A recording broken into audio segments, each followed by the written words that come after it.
안녕하세요. 여러분들의 데이업 반도체 멘토 정인호 인사드리겠습니다. 오늘 시간도 핵심만 쏙쏙 뽑아서 종목에 대한 내용 쉽게 풀어드리도록 하겠습니다. 오늘 같이 살펴볼 기업은 제주반도체가 되겠습니다. 제주반도체 제가 기본적인 분석 영상도 올려드렸고 이 변곡점이 나온 날 어떻게 대응하고 어디까지 목표가를 봐야 될지도 말씀을 드렸었는데요.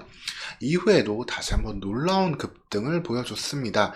다시 한번 제주반도체 축하드린다는 말씀 먼저 드리고 싶고요. 제주반도체 그때 말씀드린 부분 다시 한번 확인해 보도록 하겠습니다. 이렇게 보시면 3일 전이죠. 이제 12월 5일날 이렇게 변곡점이 나오는 날이었어요. 이렇게 변곡점이 나오는 날 충분히 시가총액 3,750억까지는 보수적인 전망을 하더라도 충분히 갈 수 있다라고 말씀을 드렸는데 오늘 바로 그 부분을 강하게 돌파를 했습니다. 아주 생각보다 빠르게 단기 모멘텀이 세게 좀 나와줬고요. 내년에도 여전히 추가적인 상승 여력은 볼 수 있는 상황이다 라는 점 다시 한번 이번 영상, 기존 영상들 보시면서 확인해 보시면 되겠습니다. 다만 이제 오늘 같은 경우에는 상한가를 좀 아쉽게 좀 닿지는 못했어요. 반도체 관련해서 수급들이 좀 세게 들어왔는데 조금 테마성으로 움직이는 이 피델릭스 같은 시총 1000억 안 되는 소형주가 상한가를 갖고 제주 반도체는 실체가 있는 기업임에도 불구하고 다소 아쉽게 상한가까지는 가진 못했습니다. 단기간에 너무 좀 주가가 좀 급등했던 부분이 나와가지고 이 부분에 대한 부담은 꼭 해소를 한번 하고 가야 됩니다. 현재 투자 경고 종목으로 지정 예고가 되어 있고요. 투자 주의가 떠 있기 때문에 여러분들 좀 당분간은 한번 이 갭을 메꾸는 시간은 좀 나올 수 있다라는 점, 그 부분은 주의하셔야 되겠습니다. 그래서 이렇게 급등이 나올 때는 일정 부분 꼭 차익 실현하면서 다시금 아래에서 받는 그런 것도 꼭 생각을 해보셔야 되고요. 특히 오늘 같은 경우에 보면은 자, 뉴스로 나왔는데 제주 반도체에서 이렇게 발표를 했습니다. 온디바이스 AI 단기 실적에는 큰 영향이 없다. 이렇게 좀 회사가 나서서 좀 주가가 상승하는 거를 좀 막는 이런 건 좀 아쉬운 부분이지만 그럼에도 불구하고 한편으로는 실적에 대한 오히려 본업에 대한 가치에 대한 자신감이 있기 때문에 이 부분을 좀 당당하게 드러낼 수 있다라고 보시면 되겠습니다.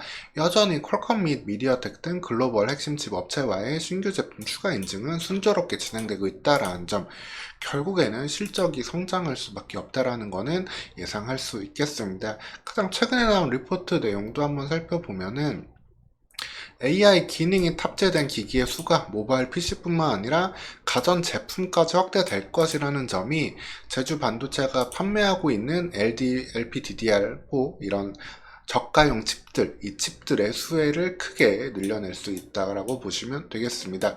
그래서 이렇게 누구나 보고 있는 예측인데 다만 회사에서 한번 좀 이 부분을 너무 과열됐다라고 짚어주고 거래소에서도 이 부분에 대한 부담이 나왔기 때문에 단기적으로는 한번 차익 실현 매물이 좀 나올 수 있다라는 점 볼 수 있겠습니다. 그럼에도 불구하고 오늘 수급을 보면은 한 가지 좀 흥미로운 점도 있어요. 그동안 오히려 연기금이 한 11억 정도 12월 6일 날에 팔았는데 오늘 놀라서 다시 7억 원어치를 다시금 샀습니다. 이전에 사놨던 거를 팔았다가 오늘 다시 샀어요. 아, 괜히 팔았구나. 부랴부랴 다시 산 감은 있는데 일정 부분은 주가가 다시 눌림 나온다 하더라도 관련된 매수에는 새롭게 들어올 수 있겠습니다. 사실 여전히 밸류에이션은 2024년도 실적을 놓고 보면은 비싸지 않아요. 여전히 괜찮은 수준에 있다. 다만 이렇게 상한가 가깝게 갈 정도로 급등이 나오고 거래소한테 한번 눈에 띄었기 때문에 단기적으로는 좀 한번 매물을 소화하고 가야 되겠습니다. 특히 오늘은 이 이슈가 있었잖아요. AMD가 아주 큰 폭의 급등세를 미국에서 보여줬습니다. AMD가 올라가다 보니까 관련해가지고 어떤 종목을 그러면 크게 끌어올려야 될까 이런 수급들에 대한 이슈가 있어가지고 오늘은 좀 단기 테마성 자금도 일부 들어왔다는 점, 그렇기 때문에 그 테마성 자금이 한번 좀 순환매 나올 때까지는 좀 보셔야 되겠습니다. 그래서 보시면 오늘 반도체 종목들이 상당히 좋았어요. 퀄리타스 반도체도 제가 여러 번 말씀드렸지만 반도체 IP 기업으로서 충분한 강점이 있고 오픈엣지 테크놀로지 또한 마찬가지입니다. 하지만 그 기업들보다 이제 소외되어 있던 제주 반도체가 확실히 눈에 띈 하루였기 때문에 오늘 이후 잠깐 5일선까지 눌림이 나온다 하더라도 이는 다시 한번 매수할 수 있는 기회로 여러분들 삼아 보실 수 있다라는 점 기억해 두시면 되겠습니다. 오늘 제주반도체 수급상 이슈, 그 다음에 거래소와 그 다음에 해당 기업에서 이야기했던 부분들이 있어가지고 간단하게 관련된 이슈를 짚어드렸습니다. 계속해서 제주반도체 나오는 방향성에 대해서도 추가적으로 체크해서 안내 드릴 테니까요. 여러분들은 데이업 안에서 편안하게 영상 보시면서 투자해 가시면 되겠습니다. 오늘 시간도 영상 시청해주셔서 감사합니다. 좋아요, 구독도 한 번씩 부탁드리도록 하겠습니다.